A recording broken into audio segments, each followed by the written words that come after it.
नमस्कार दोस्तों, UP TSSC video री एग्जाम को ध्यान में रखते हुए आज का ये वीडियो है।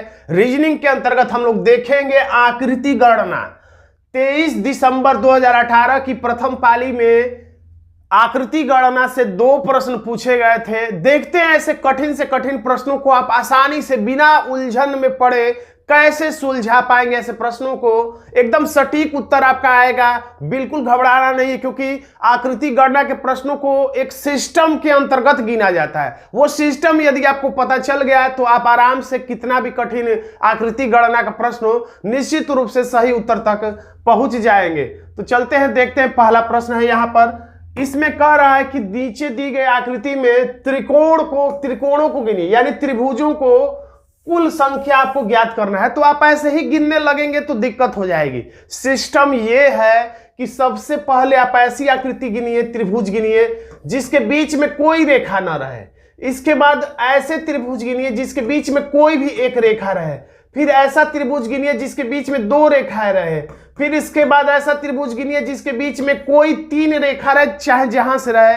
और उसके बाद ऐसे ही एक सिस्टम से, एक क्रम से गिनेंगे तो आपको कोई भी त्रिभुज 2 बार नहीं गिनेंगे, क्योंकि किसी भी त्रिभुज को 2 बार गिन लेते हैं तो भी गलत आंसर।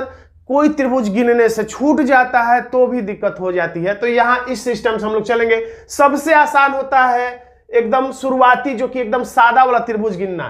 तो ये है 1 2 3 4 5 6। आपको बाहरी दीवालों पर ऐसे कल्पना करना है, ऐसे 1 2 3 4 5 6, 2 2 4 2 6। किसी तरह गिनेंगे तो यहां पर आपका आंसर आएगा 6। अब इसको रफ पे ऐसे ही आप 6 लिख दीजिएगा। ये सब त्रिभुज बनाने की जरूरत नहीं है, परीक्षा में आप बस ऐसे करिएगा 6, यानी कि सादा वाला 6 प्लस। अब ऐसा गिनेंगे त्रिभुज जिसके बीच में सिर्फ एक भुजा रहे, एक रेखा रहे, न एक से ज्यादा और न तो एक से कम। एक से कम वाला हमने गिन ही लिया है सादा, एक से ज्यादा वाला हम लोग को गिनना नहीं है। तो यहां से देखिए, इन सब का नोक बीच में रहेगा। देखिए ध्यान दीजिएगा, नोक बीच में, शीर्ष बीच में रहेगा। यहां से यहां 1, देखिए इसके बीच में कितनी रेखा है, 1।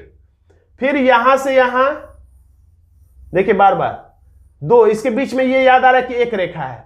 फिर यहां से यहां तक इसका नोक बीच में है, इसके बीच में एक रेखा। देखिए जितना भी 1 2 3 त्रिभुज गिने जिस सबके बीच में एक रेखा था, यानी कितना था ऐसा, 3, 1 2 और ये 3, यानी कि उसके बाद आप बस 3 लिख के प्लस कर दीजिएगा। अब सादा वाला त्रिभुज गिन लिया हमने, ऐसा त्रिभुज गिन लिया जिसके बीच में एक रेखा हो। अब ऐसा त्रिभुज गिनेंगे जिसके बीच में 2 रेखाएं हो। तो अब इसको गिनने के लिए भी एक फंडा है। देखिए इसमें रेखाएं कितनी हैं, 1 ये रेखा, एक दूसरी रेखा ये, और तीसरी रेखा है ये। 3 रेखाएं हैं। इन्हीं को आधार बनाएंगे तो आप भूलेंगे नहीं कि कौन सा आधार हमसे छूट गया। तो सबसे पहले ये बीच वाला जो भुजा है इसको आधार बनाते हैं। तो आप दाएं पेट इसका फाड़िए, दाएं इसका पेट फाड़िए बाएं।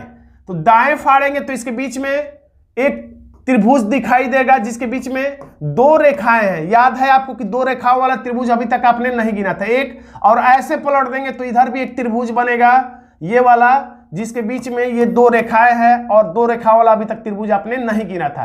तो इधर एक और एक इधर, यानी टोटल हो गया 2। अभी 2, ये इतना ही हुआ। अब इसी में प्लस अभी हम लोग और करेंगे, 2 ही भुजा वाला, 3 भुजा जरूरी कि हर भुजा वाली हर आकृति रहे ही। तो इस भुजा पे हमने गिन लिया।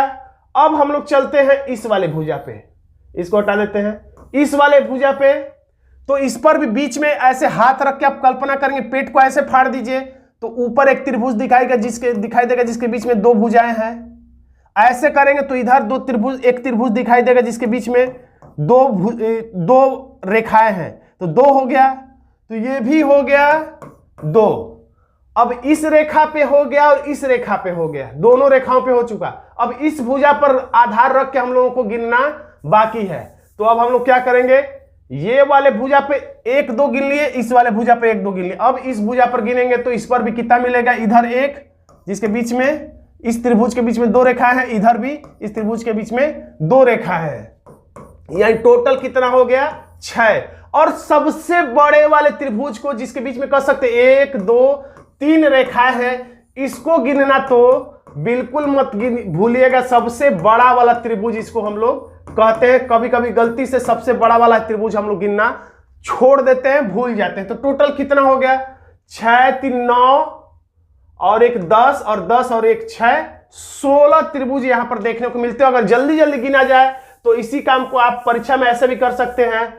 जैसे देखिए 1 2 3 4 5 6, उसके बाद 7 8 9 10 11 12 और उसके बाद जो शुरू में हमने गिना था 13 14 15 और एक सबसे बड़ा वाला 16 हो जाएगा।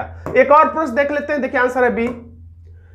अब इसमें पूछ रहा है कि कुल कितनी आयतों की कितनी संख्या है। तो आयत कितनी है? तो ये वाला 1 और इधर 2 और ये पूरा 1 3, यानी टोटल कितनी आयतें हैं?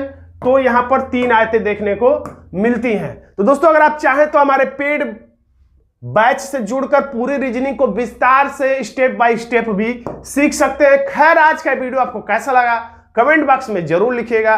वीडियो अच्छा लगा तो वीडियो को लाइक कर दीजिएगा, इसे अपने दोस्तों में फेसबुक पे या व्हाट्सएप पे शेयर कर दीजिएगा और वीडियो री एग्जाम की तैयारी कर रहे हैं तो इस चैनल को सब्सक्राइब जरूर कर लीजिएगा। धन्यवाद दोस्तों।